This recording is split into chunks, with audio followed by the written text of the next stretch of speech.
Bonjour tout le monde, aujourd'hui petite vidéo sur le matériel. Il y aura plusieurs vidéos, la première c'est celle-ci Non, non, non, non, reste. Le sujet est intéressant. qui concerne le matériel pour débuter et faire son premier couteau avec des outils que l'on a chez soi quand on bricole un petit peu. J'ai découpé la vidéo en plusieurs parties, il y aura d'abord le traçage, la mise en forme, l'assemblage, puis le perçage, les traitements thermiques, les EPI, équipements de protection individuelle. Oh ta gueule! Et enfin les matériaux. Tout d'abord le traçage. Donc j'utilise un marqueur indélébile, cette marque ou une autre, peu importe. J'aime bien celle-ci parce que les pointes sont assez fines comparées aux pointes biseau. Ensuite, un crayon classique, une pointe à tracer au carbure, donc celle-ci ou une autre marque, pour 16 € le lot de 4. Ici, un pointeau pour marquer les trous avant de percer. Et enfin, un pied à coulisse pour marquer les plaquettes de bois ou les émoutures, ou encore bien sûr mesurer. Concernant la mise en forme, j'utilise une meuleuse. Cette marque-là, vous la reconnaissez tous, elle vaut à peu près 62 €. Une meuleuse 125 mm avec des disques inox de 1 mm. Les chiffres, c'est pas une science exacte. Les disques, ça coûte 10 € les 10. Et ici, vous pouvez utiliser des disques à lamelles. Donc là, c'est un poil plus cher, 15 € les 10. Et vous pouvez prendre un panaché de différents grains, de 80 jusqu'à 150. Ça, c'est pour la mise en forme de la lame. Ensuite, vous pouvez, si vous n'avez pas de meuleuse, utiliser des limes. Un lot de limes et de râpes comme celui-ci vaut une trentaine d'euros. J'ai oublié de préciser, je ne vais pas parler de la qualité des outils parce que là, tous les goûts sont dans la nature. Certains aiment beaucoup les très bons outils qui valent aussi très cher, très souvent.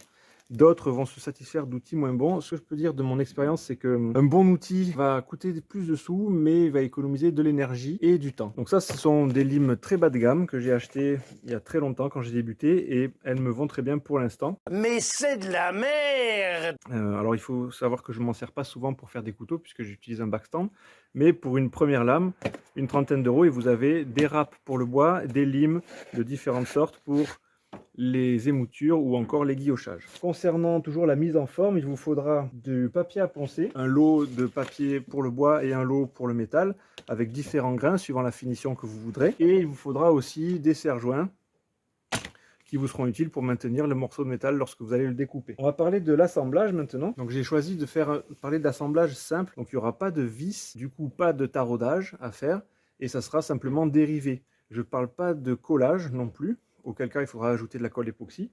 Je vais juste parler donc de rivetage, et pour ça il vous faut un marteau-boule, qui vaut une quinzaine d'euros, des tenailles ou une scie à métaux, tenailles pour couper les rivets. Alors si c'est des petits rivets, jusqu'à 2-5 mm, ça ira bien pour la tenaille. Moi, je l'ai un petit peu amélioré, je l'ai affûté. Sinon, il vous faut une scie à métaux que je n'ai pas sous la main.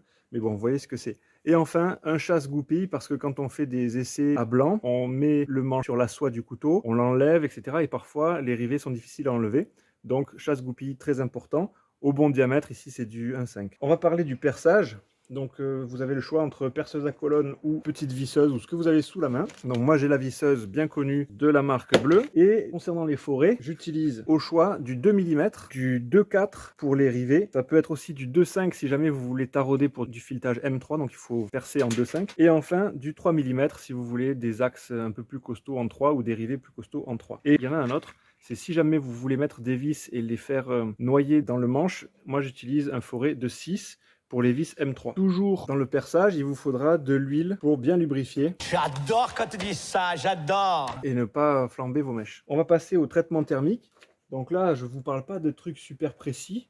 Il vous faut juste une lampe à souder avec la bouteille qui est adaptée à la lampe à souder. Dans une enseigne de bricolage bien connue, alors ça ne sera pas cette marque, mais par contre, une lampe à souder, ça vaut 20 €. Il vous faudra de l'huile alimentaire de colza et un bac en métal de récupération. Donc l'huile alimentaire, ça vaut 2 €. Ensuite, les équipements, lunettes, casque. J'ai pas les gants ici, mais pour la meuleuse, il vaut mieux utiliser des gants en plus. Et on va parler de quelque chose que j'ai oublié, le ruban adhésif. Ça, c'est pas mal pour assembler les plaquettes ensemble, faire les trous en les appairant et aussi pour marquer le dessin des plaquettes sur le scotch blanc au lieu de sur le bois, parce que sur le bois, parfois, ça se voit pas très bien. J'oubliais quelque chose de crucial. J'écoute. Un étau. Donc étau avec petite enclume, ça vaut à peu près 50 €. Et enfin, les matériaux pour les rivets de la tige de 2,4 mm en inox, que l'on trouve par exemple chez Eurotechnique. Le lot de 10 tiges de 20 cm coûte 11 €. Ici, Vous pouvez prendre de l'acier de récup, mais moi personnellement je préfère acheter de l'acier de coutellerie. Ça c'est un morceau qui me reste de XC75. Chez Eurotechnie, la barre de 1 mètre x 10 cm de large x 2,5 dp coûte 16 €. Et il faut rajouter les frais de qui sont de 14 €. Et enfin, le bois. Alors là, le bois, ça peut être payant, ça peut être aussi gratuit. Voilà pour l'ensemble du matériel. Alors, l'air de rien, j'ai compté combien ça coûtait tout ça. Si on met tout bout à bout, ça coûte 611 €. Je ne vais pas rentrer dans la considération de la qualité des outils parce que chacun voit midi à sa porte. Ce que je sais juste d'expérience, c'est que en ce qui me concerne, j'aime prendre du plaisir à travailler et quand l'outil n'est pas bon, quand on doit s'en servir plusieurs fois, que la prise en main est mauvaise, que par exemple la tenaille ne coupe pas, que le serre-joint comme les serre-joints automatiques ne serre pas, que le pied à coulisse n'est pas précis, que la pointe à tracer ne trace pas, ainsi de suite, ça gâche du plaisir. Donc personnellement, sans acheter du haut de gamme, je préfère viser au moins sur du moyenne gamme et pas vraiment le premier prix parce que vous allez être déçu et vous allez devoir acheter 2 fois. J'ai un dicton que j'aime beaucoup, c'est acheter pas cher, c'est pour les riches. Et sa variante, acheter pas cher, c'est acheter 2 fois. Réfléchissez 2 minutes. Voilà, en espérant que cette vidéo vous a plu, je vais en préparer une autre avec le matériel que j'utilise, du matériel pro. À bientôt sur la chaîne. C'était vraiment très intéressant.